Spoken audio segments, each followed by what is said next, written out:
Hello, hello, hello.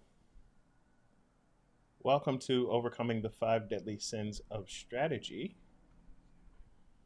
We're going to give it about a minute or so for folks to come on in, and then we will begin.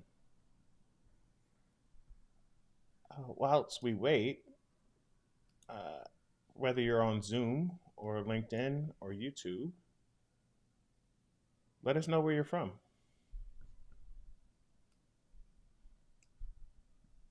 What brings you here today?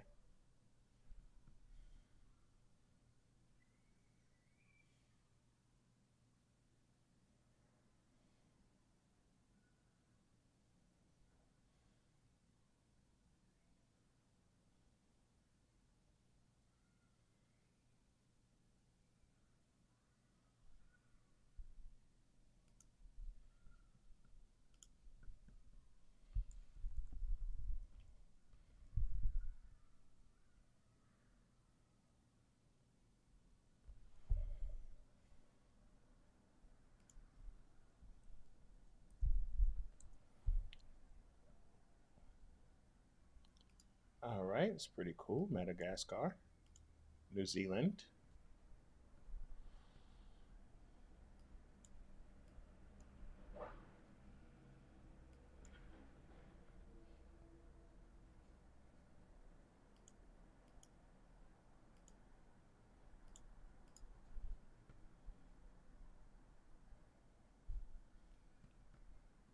That's interesting.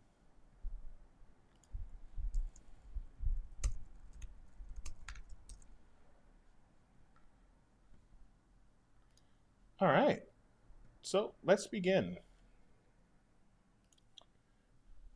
One thing I really want to impress upon us here is the fact that this is a two-way conversation. This is a workshop, not just a talk.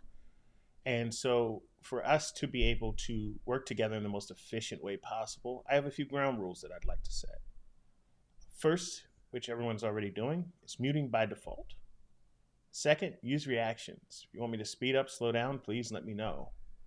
Be prepared if you have notes or you want to grab some water. Now's the time to get it. And then leverage the chat, right? We've already used the chat to talk about where we're from, but I want to see thoughts, comments, questions. If you're ready to begin, go ahead and press 1 in the chat for me.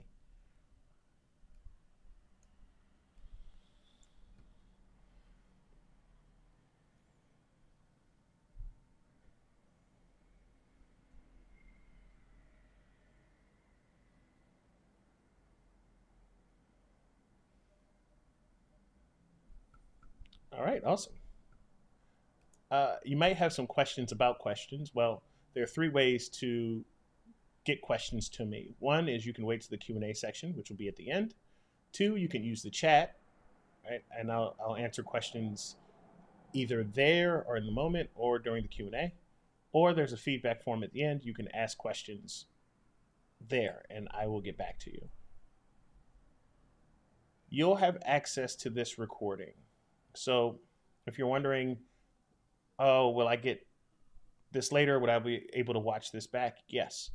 I'll also mention that this is going up on YouTube and LinkedIn. So if you are looking to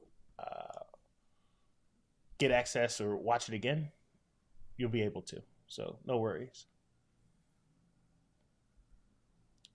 So most teams get strategy wrong. And this is something that affects a lot of our work, whether you're a leader, whether you're joining a team, whether you're an observer of the team. Bad strategy makes us very anxious. So I would love to start this presentation before we get into it, defining on what strategy is not and what strategy is. So what is strategy not? Strategy is not a list of features. So if you're wondering, if I want to build a strategy, I got to get these lists out. That's not a a good way of thinking about it. In fact, what you end up with is goal lists. There's no priority. I don't know what to start on. I don't know what to finish. What's more important? What's less? I don't get direction. Um, you'll also see this when somebody says their strategy is the roadmap. If their strategy is the roadmap, that means, right, you don't tell anybody any information. In fact, you're being quite prescriptive. And if you're prescriptive, you don't have a lot of flexibility. If you tell people we're going to do X, Y, and Z, what you end up with is something that is going to be impossible to follow. I've done this presentation dozens of times. Not once has somebody said their roadmap has led to was 100% accurate, right? That doesn't happen. Or they end up academic. If there's no action from that strategy, you probably have an academic strategy. It's a white paper, but it doesn't really guide action. So let's define it. Strategy aligns a team to tackle significant problems cohesively. It's focused on a problem. It helps you prioritize what's important. We're tackling X and ignoring Y and Z. It's descriptive because descriptive strategies, as opposed to prescriptive strategies, descriptive strategies help you see and accept complexity. If you're allowed to tell people direction with your strategy, if you tell people direction, then they know how to make decisions. And it's learning driven. So if I look at your strategy, it should help me make decisions. If something fails, I should know how to think about what's next. It may tell you what's next. It may tell you how to think about what's next, but it's going to give you an opportunity to take what you learned and drive decision making. Right? In short, good strategy is a plant, right? Bad strategy is concrete. Good strategy, if you're following good strategy, right? It's flexible, it adjusts, it grows based on the environment that it's in. Concrete does none of that, right? Concrete is bad strategy. To really hammer this home, right, you should think of good strategy as alive. And strategy is the opposite of planning, right? Strategy is the opposite of planning. Strategy is the opposite of planning. If you are looking at a plan, you're thinking about what strategy is not. If your strategy is alive and kicking, right, you're defining strategy.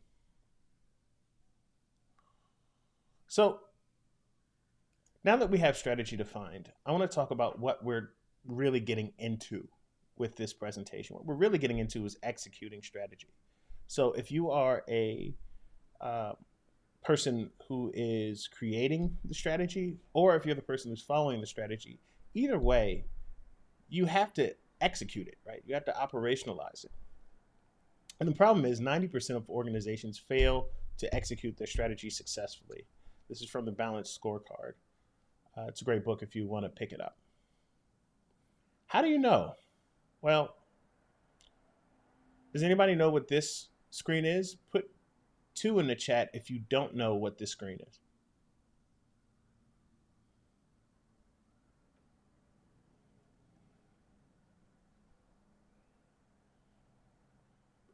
Put a 3 in the chat if you do know what this screen is.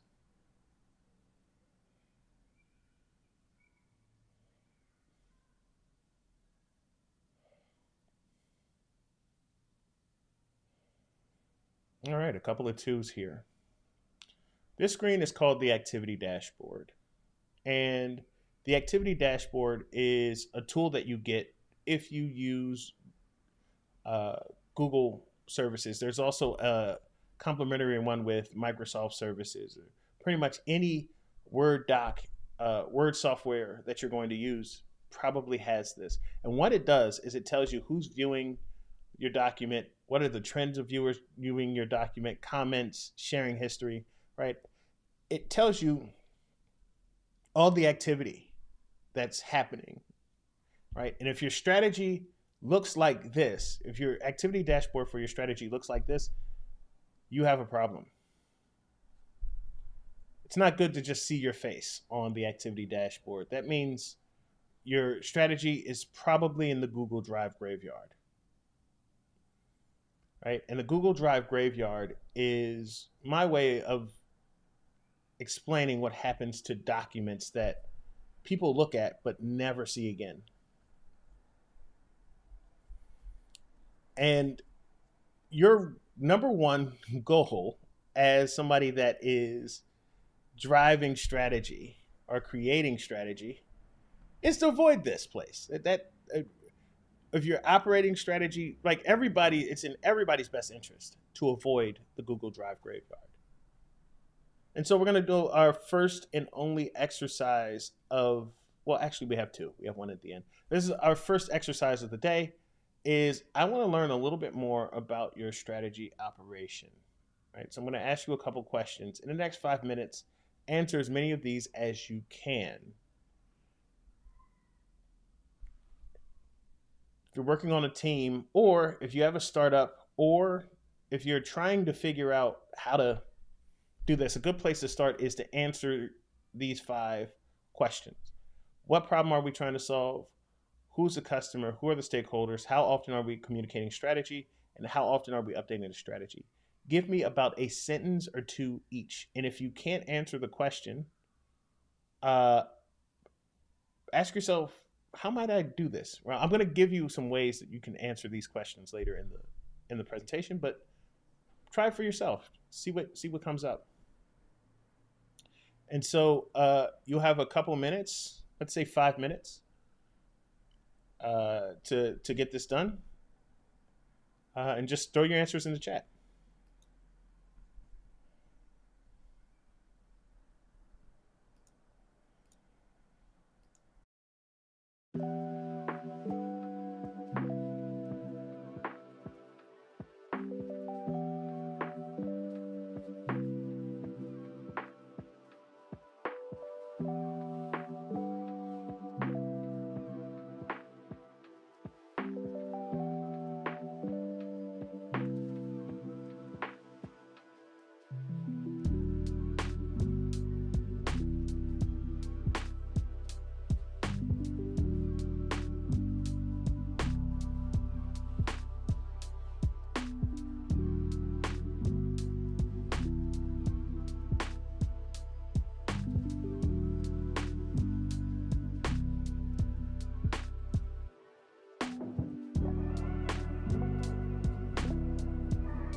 All right. So we have, I'll give folks another minute or so to write in some answers.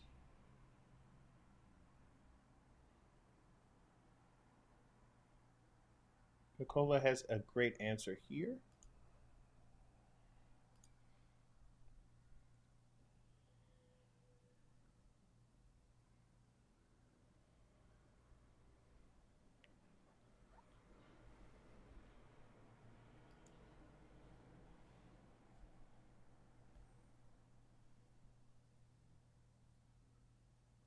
All right. So um,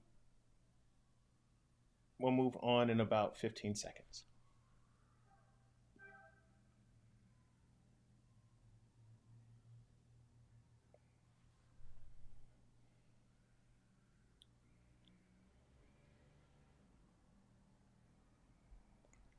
So for a lot of folks, they may see that exercise and get nervous, right? Because they go, wait, I don't know the answers to any of those questions. And you're in the land of no strategy, except the idea that you have no strategy is false, right? Your strategy is essentially um, ad hoc, right? It's chaos. People don't know where to turn left, where to turn right, how to engage. They just act on what's important to them, and that's trouble, right? Because if you're not moving in unison, then you can't be tackling the most important problem for your company in the best way. So, this is what this workshop is going to be about, right? Learning how to deal with strategy execution. And so, for leaders, you'll walk out of here um, getting some information on how to create an environment where strategy can be executed. And for individual contributors, you're going to learn some ways in which you can grab data uh, to help guide that mission, guide that strategy. How do you do that? Well, you avoid and absolve the five deadly sins of strategy: ambiguousness, untrustworthiness, staleness, hiddenness, and selfishness. To help us get through this, we are going to leverage the Bobco product team. And the Bobco product team, they have five different portfolios, and each of them is going through a different sin. We're going to join them in this journey to fix them. We're going to start with hiddenness, which is the dilemma of invisible strategy. At Bobco, Jane and her leadership team devised a strategy to enhance the AI utilization aimed at staying ahead of the competitors. And so at first, Jane was very confident in the plan itself, but she noticed a pattern. And in that pattern, she noticed is teams were executing their tasks without understanding how the work fit into the broader strategy. And the consequences of that were very clear.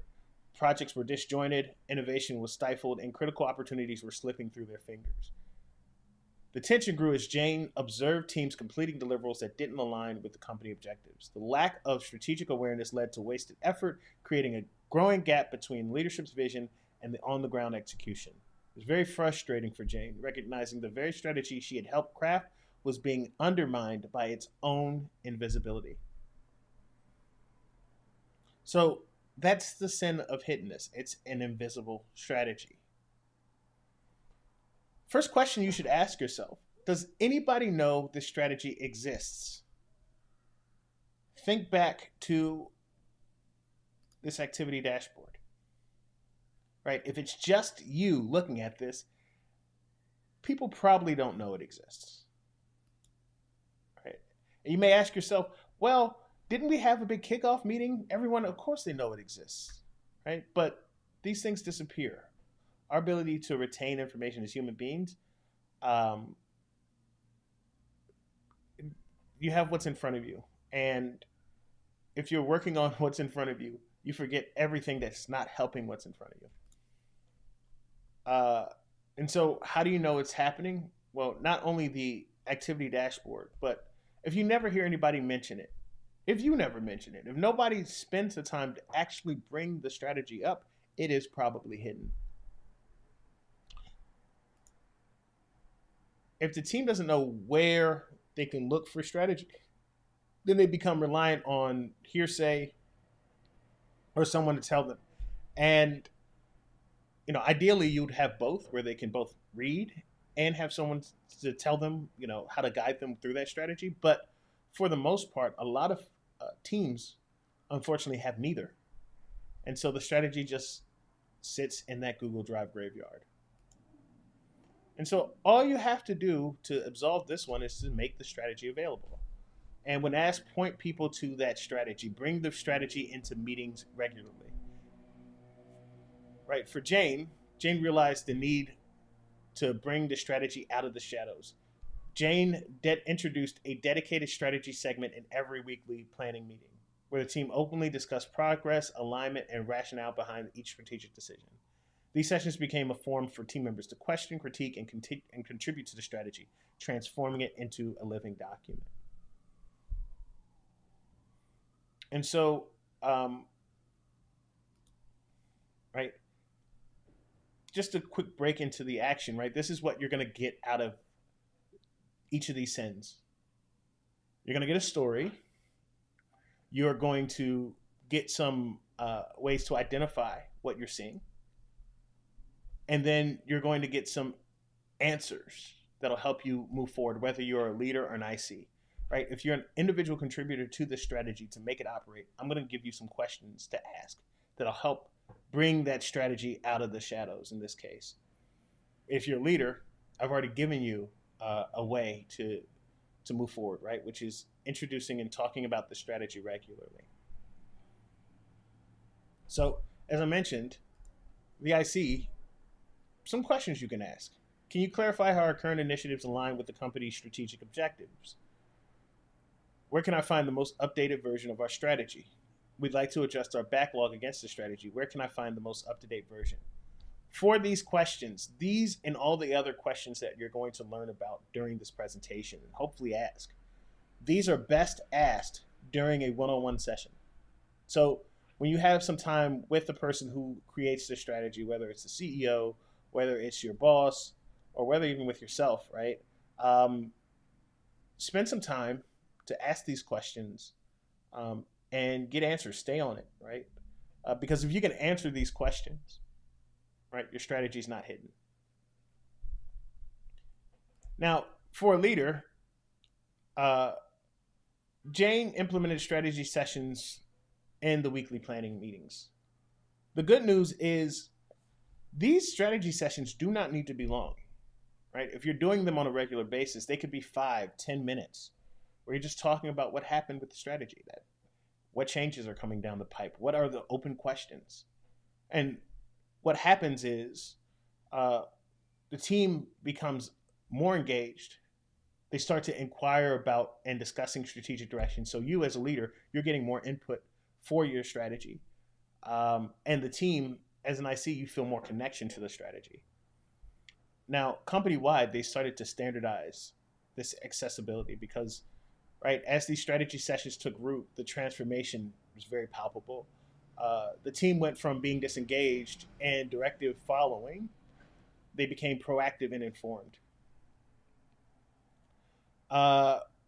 Teams started aligning their initiatives with the strategic goals, leading to more cohesive projects. Also, it dropped the anxiety, right? Which I think every single sin here will drop the anxiety of your team if you're wondering about that. When people know or have comfort in where the direction in which they're going, anxiety drops. We have a question: how can we better plan strategy sessions? The good news is there is a artifact at the end of this presentation that is going to walk you through all of these from Miro. So I'm going to send out this by the end of the presentation, and you'll have a how-to guide on how to plan strategy sessions, as well as for all the other sins. There'll be stuff for you and your team to do. You're welcome. So let's move on to the next sin. Ambiguity, right? At Bobco, under Larry's leadership, the year started off with high energy and enthusiasm. The teams were eager. Everybody was ready to release stuff. We're going, right? But as the year progressed, the features that came out didn't have anything to do with the company's overall vision. It just became a collection of releases. And it showed very clear misalignment, which in Larry's case was very frustrating because, right, the team felt like they were moving. They felt like they were doing stuff. And I mean, they were releasing regularly. Um, but they didn't really connect. It didn't really tell a story. And when he looked back a year, a year after a year, he realized that it was just chaos. There was nothing that they were building on, and the team was just essentially working in silos. They felt disconnected. They're suffering from ambiguity. And the way that you can start to solve this problem is asking, who is this strategy for? Who? They often say when you're writing a book, you should write for one person, right? Because if you can nail the needs of one person, you'll get every person that thinks like them. And you'll also have a very, very, very, it'll be a particular book. It'll be distinct. There's no different with your strategy. You have to understand who this is for. Who is your customer?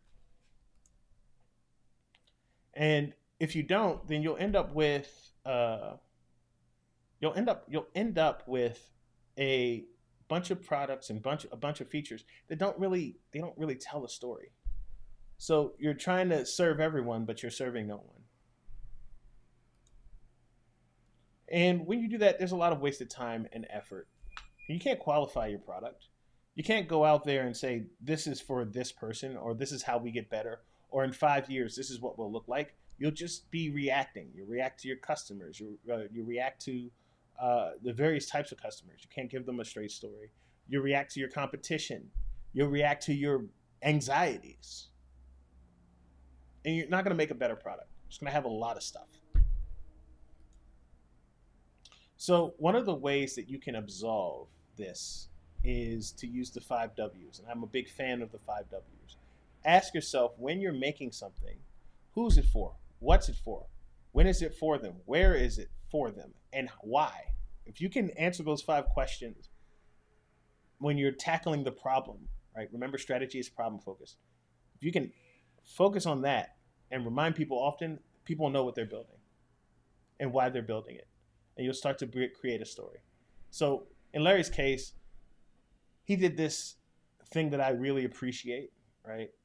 He started to add the 5 W's at the beginning of every major presentation. Who, what, when, where, why. So when he was talking about the product, whether internally or externally, it was very clear who this is for. This gave everyone a higher level of clarity. And now people knew who they were building for and what the story was. So whenever they started to make decisions on their own, they can ask themselves, all right, for the 5 W's, how does this connect to the work that we're doing? And so for an individual contributor that may be watching this, you got to start digging into those 5 W's.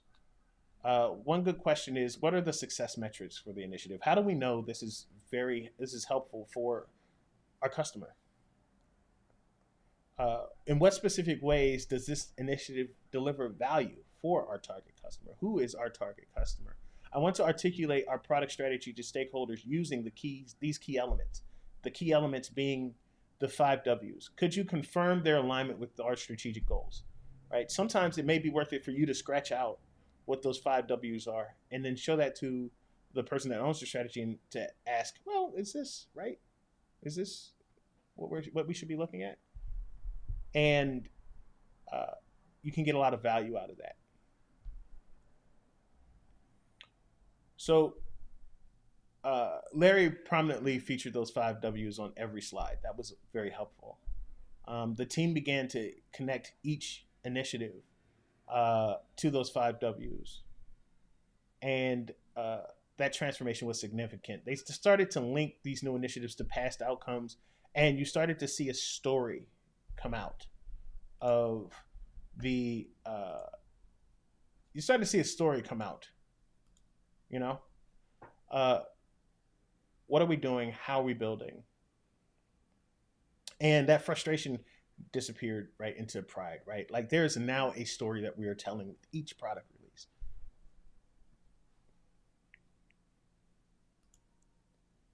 Untrustworthiness. So at Bobco, Hannah's department was notorious for being a black hole of information. Now, if you work in a product team, more likely than not, unfortunately, these days, um, other people may feel like your team is a black hole. Uh, Other departments grew increasingly distrustful because information would come in and information would not come out. And this led to strained relationships, miscommunication, failed collaboration, right? People just didn't trust Hannah's team. And the tipping point for Hannah came when a team, another team at Bobco, just didn't want to share with them. They stalled, and it stopped Hannah's team from accomplishing what they needed to accomplish. Without trust, she'll continue to be undermined. Her team will be continue to be undermined. They won't get the best information from other folks, right? And remember, strategy is all about solving complex problems with different people. So you need other folks. So you need to be trusted. So a question you can ask yourself is, how can this strategy build trust regularly? How do we create trust building as a normal practice with our strategy, as opposed to just thinking about the end result? Uh, your strategy is untrustworthy when anybody affected by the strategy asks different people to confirm answers. If they just don't trust what they're hearing from you, uh, they'll go elsewhere. They'll get a second, third, fourth opinion. Now, if you're right, this is just annoying, um, because now we're just wasting time on bureaucracy. Uh, there's a trust deficit, right? And that takes time and energy. Trust is required to have teams work efficiently. So during the Google Aristotle project, when they looked at teams, they found out that trust is 60% of a team's efficacy. 60%. If in school, if you have a 100-point scale and you remove 60%, it doesn't matter what you do, anything else that you do, right? You failed. And so this is how important trust is, right? It's 60% of your team's efficacy. If people are going back and forth and trying to figure out what you really mean, and they don't trust it, everything grinds to a halt. So you got to build accountability. You got to talk about your wins and losses regularly. And so for Hannah, she decided to start doing that. When information would come in, she would give a status report back out. When things would fail, instead of just not saying anything, she began to build postmortems. And she would share that with the department leaders and say, okay, this is what's happening. This is why this failed. This is how we're going to do better next time. So instead of just hearing about successes and being a black hole and information comes in, right? Teams are able to see both what comes in and see everything that comes out from both a success and failure perspective. So how did this help Hannah? Well, Hannah was able to talk about the lessons that she learned, and other teams were able to build on those lessons. And that constructive feedback, right? She started looking for advice from other folks. People started to collaborate. If you are curious on how to bring people into trusting you, a good way is to ask for advice. And so postmortems are a way to do that. And, simply keeping your word, right? There's just a lot that comes with keeping your word. If you say something, do it. If it didn't work, just saying it didn't work. Letting people know as soon as possible about bad news will bring a lot of trust to you. If you're an IC, you want to start building your relationships with other teams. And so you can ask about key contacts in other teams to start fostering stronger collaborative work relationships. Doing this with your boss allows you to bring them in as a co-conspirator. Asking them what steps should we take if an initiative encounters challenge, right? Do we have a pivot protocol? Do we have a way to address failures? And then lastly, I'm looking to enhance collaboration by sharing more data with other teams. It's the best way we can do that to build trust and transparency. So at Bobco, Hannah made all those postmortems public to all those department leaders, and her team engaged in open discussions about successes and failures. And so trust was starting to be rebuilt, and collaboration improved a lot over the course of a year. Things that had a lot more resistance started to flow more smoothly, and you start to notice when this happens how much time a lack of trust takes. Right, I was working with a team, um, pretty early in my product leadership journey, and I was able to have the team release things 6 times faster by dealing with the trust problem. 6 times faster. So uh, that's how much trust, right? That's how much trust holds teams back. So if you can build a sense of trust, you're not only going to release faster, again, like all these other sins, anxiety goes down. Let's talk about selfishness. At Bobco, Scott's strategy appeared effective, right? Drove quick wins, but as time went on, the strategy was focused on his own team. And as a result, people stopped wanting to help them. They felt sidelined. It's not personal, but it's a human reaction, right? If I don't see myself getting anything positive out of the work, then I can go focus on my own problems. And so the tension leads to a bunch of stalling, right? Like you're not able to get the information that you need. And so while things were successful in the short term, people just started turning Scott off. They stopped listening to him because the work that he didn't appear to help them. And so that's why you end up with selfishness. When you work in a space to avoid selfishness, you should ask yourself, how does this strategy help us, not me? So how do you know you're running headfirst into selfishness? Well, you use the term I a lot. I. In my strategy, our I. My. And so teams that see no benefit to their own goal can only give you so much.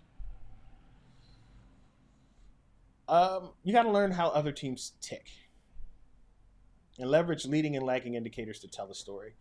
Um, it's outside of the range of this workshop to talk about leading and lagging indicators. I have another workshop that is super helpful in learning leading and lagging indicators. Please let me know if you'd like to talk about that later. But it's a very impactful tool to use numbers to help people connect and understand your story. So another way of doing this is what Scott ended up doing, which is introducing what is called a lean coffee session, which is an informal, structured meeting where people can voice their concerns, share insights, and provide feedback and strategic direction. A lean coffee meeting basically starts with you as the head of the facilitator of that meeting, spending about 5 to 10 minutes laying out context. Then all the folks in the meeting write sticky notes about what their comments and questions are. Everyone votes, and then you start knocking off each sticky note one by one. And so what ends up happening is you start to understand what's happening with the collective, and you can speak to it directly, right? What's going on in people's heads, right? What are they thinking?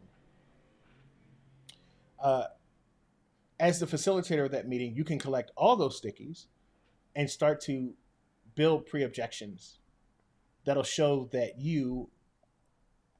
what other people find important, is also being answered, right? So now you have a better way of telling that story.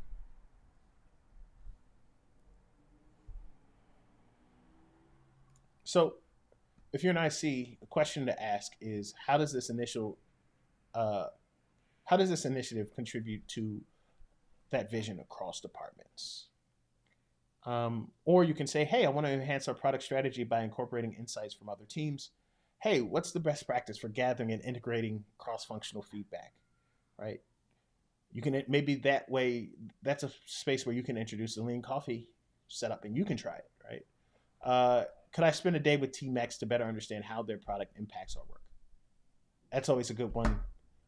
Picking one day a month to go get embedded with another team and just sitting there with them, right? It's a good way of understanding what they go through, right? You don't quite know customer success until you've had to answer tickets. You don't quite know sales until you've been on a sales call, right? You can't quite understand what's important to them, I should say. Right? It takes years to get good at those skills, but if you're trying to understand them a bit more, it's always good to spend a day doing that. So Scott integrated other teams' initiatives into or incentives into the strategy, right? Learned them during lean coffee strategies and put that back into his story. The team dedicated time to understanding and addressing how their work impacts others, right? And then what was once a strategy that kind of alienated other people became a collective effort. And so those departments inside of Bobco started seeing themselves in that strategy and they started working together much better. Our last sin, staleness. Alicia's team at Bobco initially enjoyed their success with their strategy, right? They were gaining traction. They had strong market positioning, but as the market evolved, they didn't really evolve with it.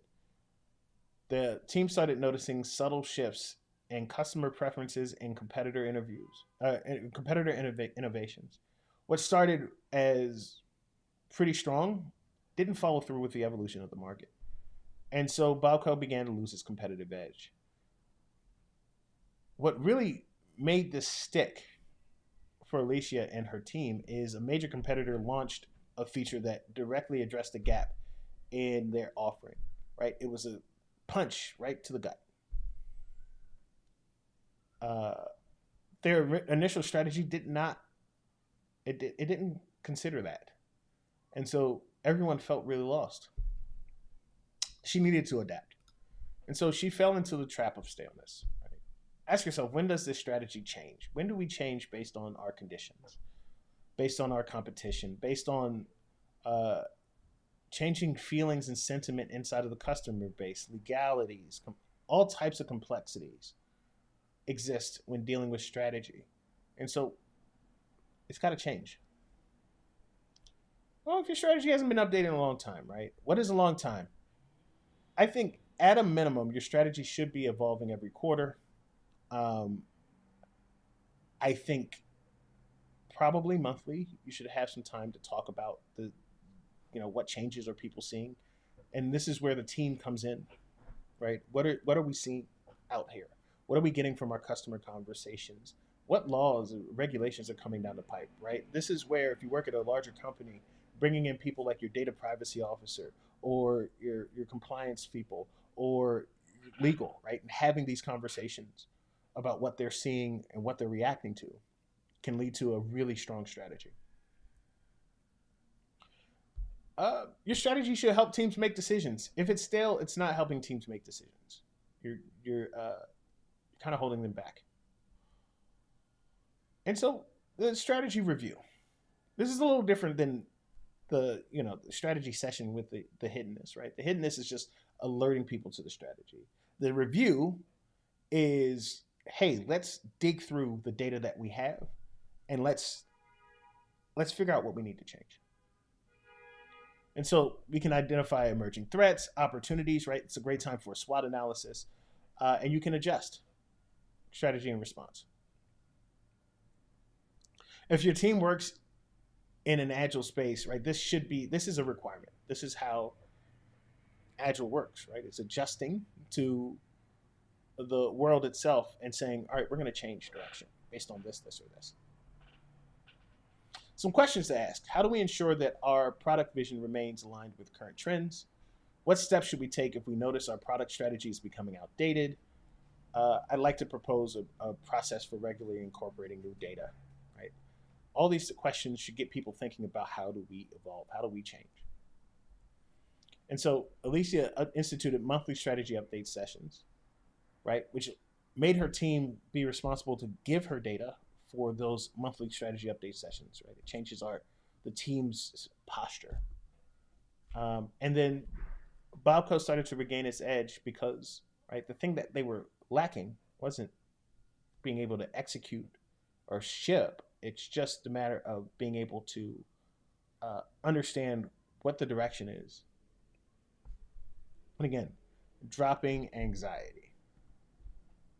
Right? All five of these sins are here to help you avoid the Google Drive graveyard.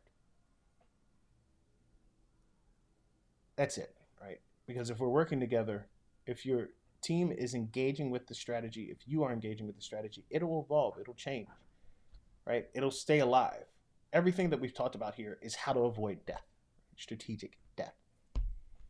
And so I'm curious. 5 minutes, I want to know what you got out of this workshop. 3 commitments that you plan on taking away. We'll see you in 5.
All right.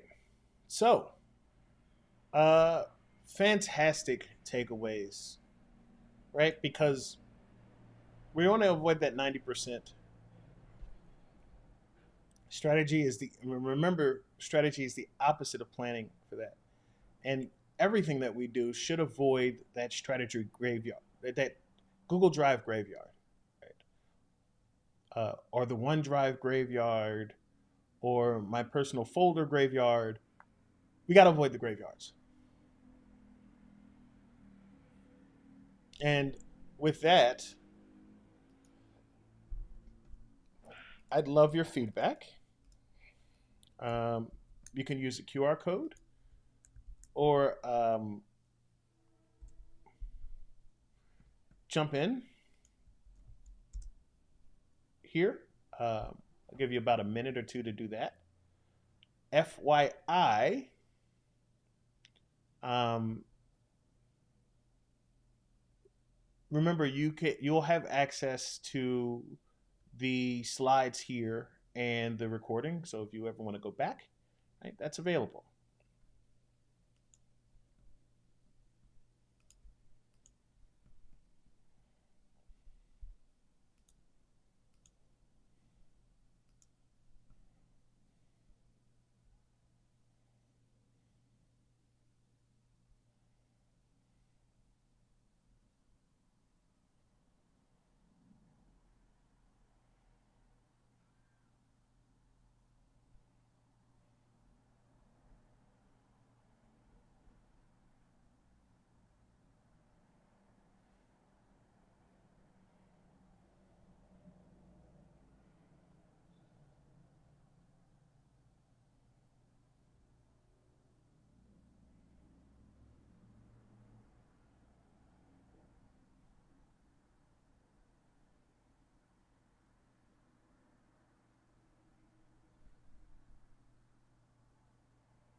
All right.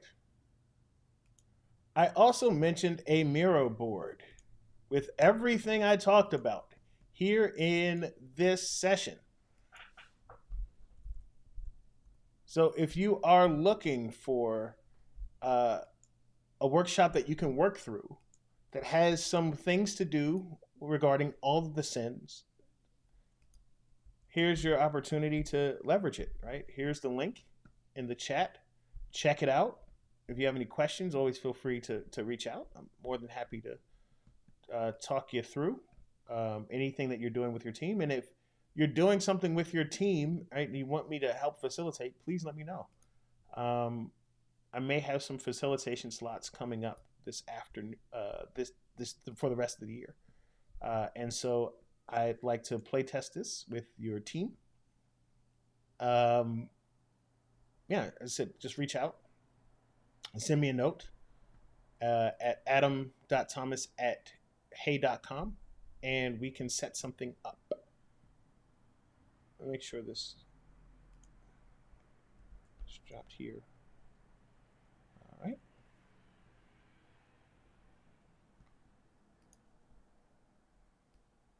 All right. With that, we have Q&A. We have about a minute left.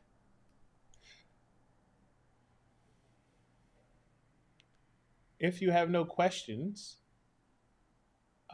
this was awesome. Please reach out. Um, Happy to continue the conversation or to talk more. Thank you.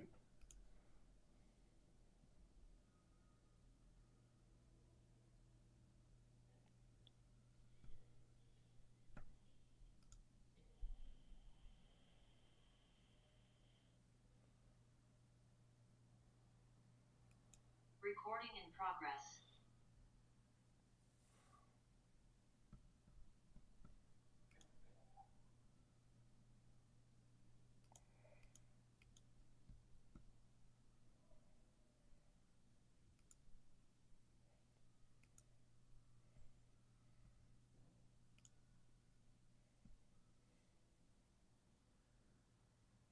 All right. Thank you, everyone. Bye.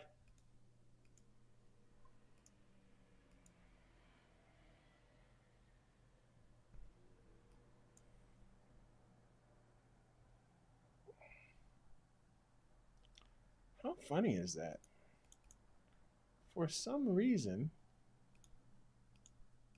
that doesn't work.